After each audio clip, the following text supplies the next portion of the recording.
Good evening and welcome to our special segment. Today, we have a message from former Prime Minister Imran Khan, delivered from a makeshift courtroom inside Adiala jail. Joining us to analyze this message is our senior political analyst, Sarah Khan. Sarah, let's delve into the key points Imran Khan has raised in his address. Thank you. Imran Khan's message is quite comprehensive and touches on several critical issues. He starts by asserting that Pakistan Tehreek-e-Insaf, PTI, represents 90% of Pakistanis, whether they are overseas or in the country. He accuses the current government, which he labels as a puppet regime, of attempting to drive a wedge between the people and the armed forces. That's a strong statement. What do you make of his claim about the government's legitimacy and its impact on the country? Imran Khan's claim about the government's legitimacy stems from his assertion that they came into power through manipulated Form 47s, which suggests electoral fraud. He believes that this regime is trying to undermine the unity between the people and the military. He emphasizes that his criticism is aimed at individuals responsible for the country's current state, not the entire institution. By citing historical events like General Zia's involvement in Zulfikar Bhutto's execution and General Yahya Khan's role in the fall of Dhaka, he highlights the dangers of decisions made by a few behind closed doors. Imran Khan also mentioned that he refuses to negotiate with the current government. What reasons does he provide for this stance? Khan describes the current regime as a mafia imposed through fraud and rigging, leading to political and economic instability. He points out that key positions have been filled by the regime's representatives, such as Mohsin Naqvi, whom he specifically refuses to negotiate with.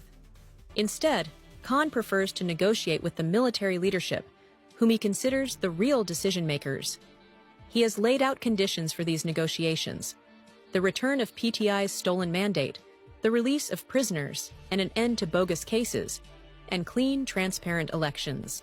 He also touched on the issue of enforced disappearances. What did he say about this?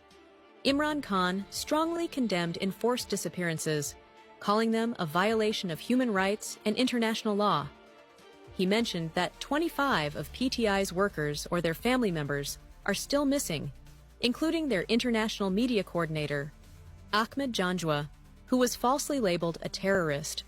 Khan expressed support for the Baloch people, protesting for the recovery of their missing persons, and stressed the need to address the growing sense of deprivation among the people.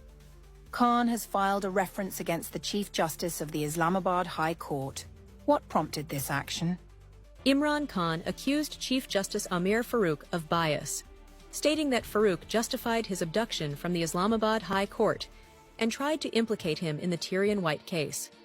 Despite Khan's expression of no confidence in Farooq, the Chief Justice insists on hearing all cases involving Khan, his party, and his wife. Khan finds this unacceptable and has taken legal action. Lastly, Khan made some remarks about the political actions of PMLN and PPP. What's your take on that? Khan believes that both PMLN and PPP are trying to cling to power by creating chaos and division. He emphasized that he has never endorsed vandalism in his 28 years of political struggle, and asserted that the CCTV footage from the scenes of violence would prove PTI's innocence.